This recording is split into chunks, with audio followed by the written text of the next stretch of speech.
نماز ہے لیکن نماز کے لیے طہارت ضروری ہے، پاکی۔ اگر پاکی نہ ہو تو نماز نہیں رہتی ہے۔ اس لیے آدمی کو ایک تو وضو سے طہارت حاصل ہوتی ہے، اور کبھی کبھی وضو سے طہارت نہیں ہوتی، غسل لازم ہوتا ہے کہ غسل کے بغیر انسان پاک نہیں ہے۔ وہ نوجوان بھی اس سے دو چار ہوتا ہے، نوجوان مرد ہے، نوجوان عورت ہے، غسل کی ضرورت ہے۔ شادی شدہ کوئی ہے، غسل کی ضرورت پیش آتی ہے، غیر شادی شدہ کو بھی ضرورت پیش آتی ہے۔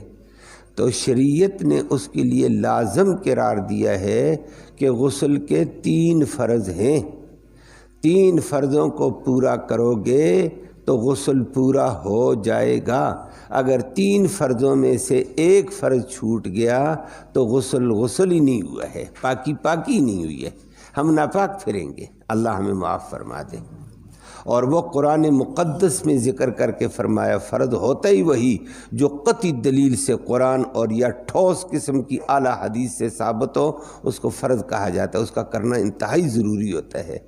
تو غسل میں 3 فرض ہیں، جو بھی بالغ مرد عورت ہے، شادی شدہ غیر شادی شدہ، اگر غسل لازم ہے تو 3 کام اس کو کرنے ضروری ہیں۔ باقی کام کرنے بھی اچھا، لیکن یہ 3 فرض پورے کرے گا تو کام ہوگا۔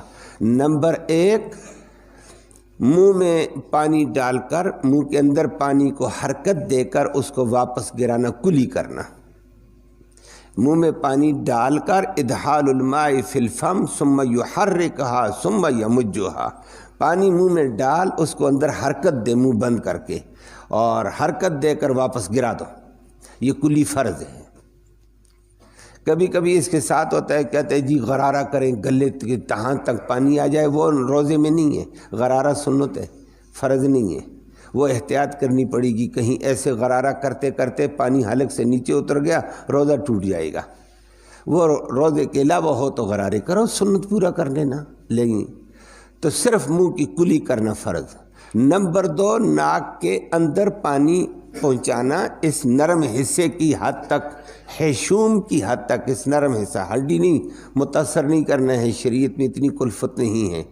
تو پانی ڈال کر چھوٹی انگلی کے ساتھ، گیلی کے ساتھ اندر پھیر دی، پانی اندر چلا گیا، ناک صاف ہو گیا ہے، یہ بھی فرض ہے۔ اس کے بعد تیسرا فرض ہے پورے بدن کے اوپر پانی پہنچانا، تاکہ بال برابر جگہ خشک نہ رہے، بال برابر جگہ خشک نہ رہے، سر سے لے کر پاؤں کے انگوٹھے تک سارے بدن کے اوپر پانی ایک دفعہ پہنچ جائے۔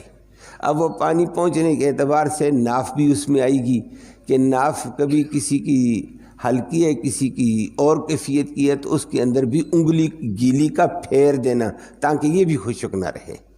پورے بدن کے اوپر پانی کا بہانا یہ فرض ہے، ایک دفعہ۔ یہ 3 فرض ہیں، کسی نے پورے کر دیے، اگر بال برابر جگہ بھی خشک رہ گئی ہے، پانی پورا نہیں پہنچا ہے، تیزی میں کر گیا ہے، تو غسل نہیں ہوگا۔ یہ 3 فرض ضروری ہیں غسل فرض کے لیے، ان کا ہونا ضروری۔ پھر اگلا ایک نمبر آ جاتا ہے کہ سنت کے مطابق غسل کریں گے، سنت طریقے کے مطابق غسل کریں گے، نبی کے طریقے کے مطابق غسل کریں گے، تو وہ غسل کا جتنا وقت بھی ہے وہ عبادت بن جائے گا۔ میری بات سمجھ آئی ہے؟ اللہ کے نبی کے طریقے کو ہم اپنائیں گے، شریعت کا حکم ہے، لیکن نبی والا طریقہ اختیار کریں گے تو یہ غسل نہیں ہوگا، پاکی کی جگہ پاکی ہو جائے گی، طہارت کی جگہ طہارت ہوگی۔ نبی کریم صلی اللہ علیہ وسلم کے طریقے کے مطابق کریں گے تو وہ سارا عبادت بن جائے گا۔ کتنی عظمت والا کام ہمارا اپنا ہو رہا ہے، غسل ہم اپنا حاصل کر رہے ہیں، طہارت اپنی ہے، ساتھ وہ وقت ضائع نہیں ہوا، وہ عبادت میں چلا گیا ہے۔ نبی کے طریقے پر ہم اگر واش روم میں بھی جائیں، واپس نکلتے ہیں نبی کے طریقے کے مطابق، اللہ کے نبی نے فرمایا، وہ بھی عبادت ہے۔ کھانا کھائیں وہ بھی عبادت ہے، تو نبی کے طریقے کو اپنائیں، خدا کا بندہ۔ آج کل ہمارے ہاں تو بس عجیب چل سو چل والی بات آ گئی ہے، رسم کی بات ہے، رواجوں کی بات ہے، یہ پتہ ہی نہیں ہے کہ بھائی یہ فلاں کام ہے، اس میں نبی کا طریقہ کیا ہے، فلاں غمی ہے، خوشی ہے، جن چیزوں میں نبی کا طریقہ کیا ہے۔ اگر نبی کریم صلی اللہ علیہ وسلم کے طریقے کے مطابق ہم کام کریں گے وہ سارا دین بن جاتا ہے۔ کتنی عظمت والی چیزیں، کھانا اپنی ضرورت پوری کی، نبی کریم صلی اللہ علیہ وسلم والا طریقہ عبادت بن گیا۔ طہارت خانے میں، استنجا خانے میں گئے، واش روم میں گئے، نبی والا طریقہ وہ عبادت بن جائے گا۔ غسل کیا، نبی والا طریقہ وہ عبادت بن گیا۔ نبی کا کیسا عظمت والا طریقہ، اللہ ہمیں اس سچے نبی کی سچی غلامی نصیب فرمائے۔ نبی کے طریقے پر چلو، ہم اپنے اپنے طور طریقوں پر دوڑے ہیں اور خراب ہو گئے ہیں، اللہ ہمیں اس سے محفوظ فرمائے۔ تو غسل کے فرض 3 ہیں، یہ آپ کے ذہن میں آ گیا، اور اپنے طور پر بھی رکھو، دوسروں تک دین کو پہنچاؤ، نوجوانوں تک پہنچاؤ۔ نوجوان ساتھیوں سے سوال کرو کہ بھائی طہارت حاصل کرنی ہوتی ہے، کبھی بندہ ناپاک ہو جاتا ہے، سوئے ہوئے بھی ناپاک ہو جاتا ہے، اس کے علاوہ ناپاکیاں آتی ہیں، تو پاکی کا کیا طریقہ ہے؟ کتنے فرض ہیں جن کو پورا کرنا ضروری، تاکہ ان کو رغبت پیدا ہو، ان کو دین کی سمجھ پیدا ہو۔ اللہ سب کو دین کی سمجھ نصیب فرمائے۔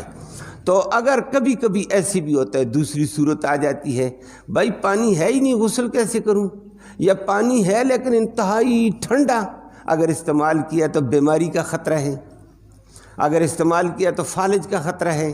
شریعت یہ تو نہیں کہتی ہے کہ فالج ہو، بیمار ہو، سارے کام کر، شریعت میں بڑا کرم اور رحم ہے، اللہ نے اس کی جگہ فرما دیا تیمم کر لینا۔